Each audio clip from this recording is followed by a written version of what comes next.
we're going to do a bit of a variation on our theme this week. We're going to do hit miss maybe, but our first hit miss maybe because we're expanding the brand. The brand, just like D-Trash is taking over Black Friday.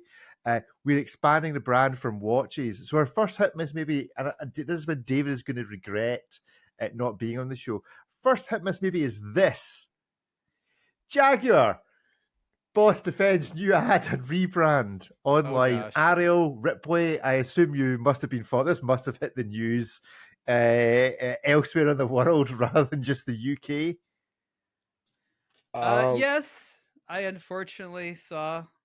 You're familiar with this? I feel like they were cooking this up, but they launched it like 2 years too late, right? And they're like, "Uh-oh, world's changed."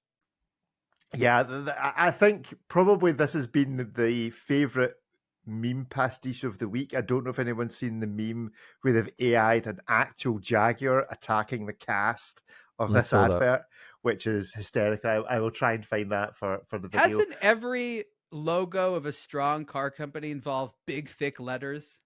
Why'd they go the opposite route? And all fashion companies have done the same. They all do the same. I think what's really interesting about this for this podcast is you could just go back a few months, take every conversation about the Bremont rebrand, and then just change the words, and it's exactly the same conversation. I am sure I said on a previous show, you know what's going to happen? The guy that did Bremont's going to end up at Jaguar or a British car brand doing the same thing because he's now free for looking for a job. I don't want those individuals engineering my vehicles. They don't look well qualified for that. I want nerds with pocket protectors and wrenches. But as I was saying about Bremont at the time, Bremont the year before the rebrand, they turned over 20 million, lost 14 million, something like that. Jaguar's the same. The brand wasn't working. And I own a Jaguar and drive the Jaguar. I have owned several, yes. I bought it because it's the highest appreciating car you can get. You bought it because the point is you bought it because it's a Jag. No, I bought it because I paid a third of whatever, 2 years old, I paid a third of whatever somebody else paid new. Well, now you're going to pay a fifth. Which is fine, but that's still value. But it wasn't working. The company wasn't working. Yeah, but rebrands happen when people at the company feel like the product is good, but it's not resonating. The product was okay, but no one was like, your problem is the brand. Amazing products, but no one likes your brand. People like the brand, but gave up on the products because they weren't good enough. No, I disagree, honestly, because actually the car, I have an I-Pace, which is their electric car, and I've driven a Tesla, and I would take an I-Pace over a Tesla every day. That's not a high bar. Well, I mean, in an electric car world, it's a bar, surely. They're the big, if you talk about brand, Tesla's worth more than, isn't it worth more than the next 4 car companies? Yeah, combined? but it's not being valued as a car company. It's being valued as a tech company. Yes, that's your point, Ariel, though. People didn't buy the Jaguar hype, so they need some hype to buy. And maybe this is the wrong hype. I think they did buy the Jag hype, but the car spent 50% of its life at the shop, and they gave up on the Jag hype and said, I'm just going to go get a Toyota Corolla or something like that, Not my experience. I've got to say, mine has been reliable. The newer ones are better. Look, that they want to do this is clear. The world isn't big enough for as many of the traditional car makers. In the world of electric only, nobody has any idea what consumers want, especially since we all think that the cars are going to be driving themselves in a couple of years. And if companies like Jaguar are all about the driving experience and all that, if nobody has an actual driving experience and just a riding experience and a listening experience, and what they're buying is the interior design of the car, then I guess this makes sense. But I think that most comments made it clear nobody has even talked about that. There's just a bunch of silly things to laugh about. They almost made this as a joke. I mean, what is this? Somebody wearing a fashion dress and a yellow painted sledgehammer? I mean, this is just pastiche nonsense. But this is... So Rory Sutherland, who is a brand guru guy, was talking about this yesterday. And his point is, the people who are talking about it, the petrol heads that hate it, would never buy this car anyway. And he said, when you get into the realm of electric cars, which is quite interesting, the cheapest electric car it has the acceleration of a Lamborghini, has the kind of quietness of a Bentley. Like, no, the traditional car brands cannot compete on what they traditionally competed about. Like, people don't, they'll all go around the Nürburgring quickly. They'll all be quiet. They'll all be comfortable.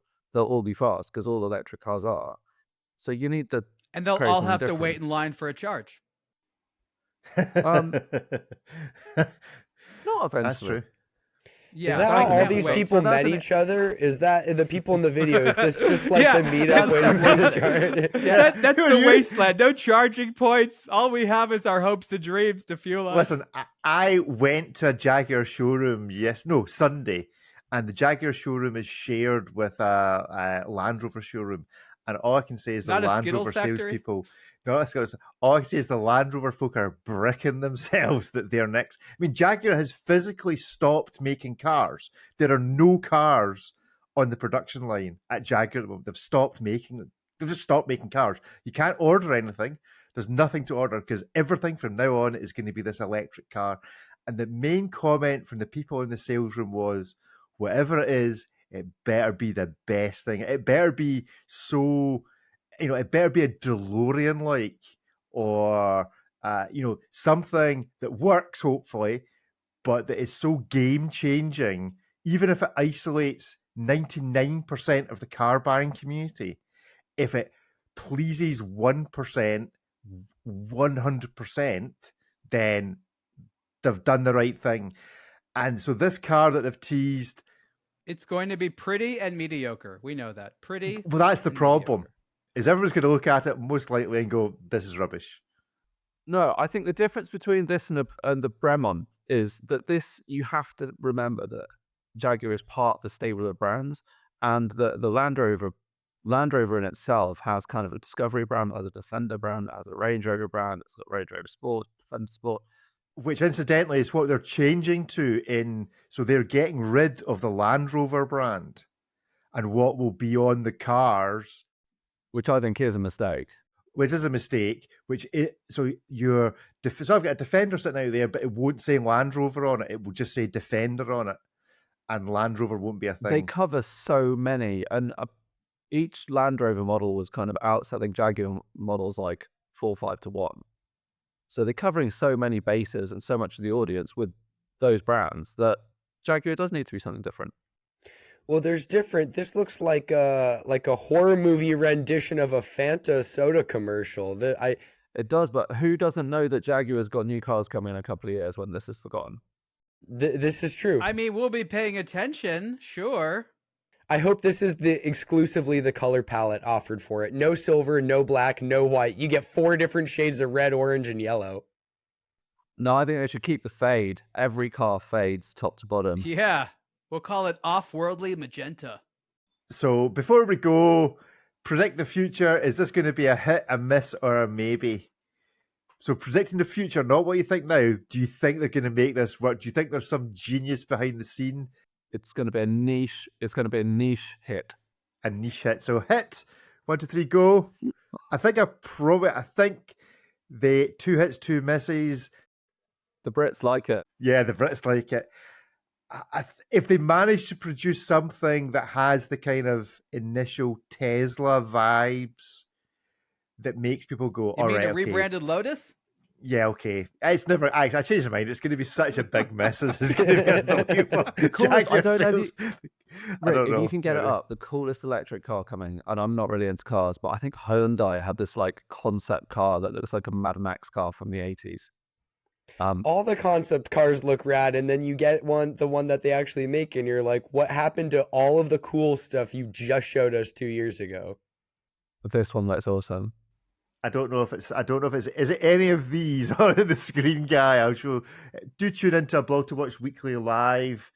Yeah, these isn't are- the N Vision of This Cool one. cars, they're not Jaguars. that one?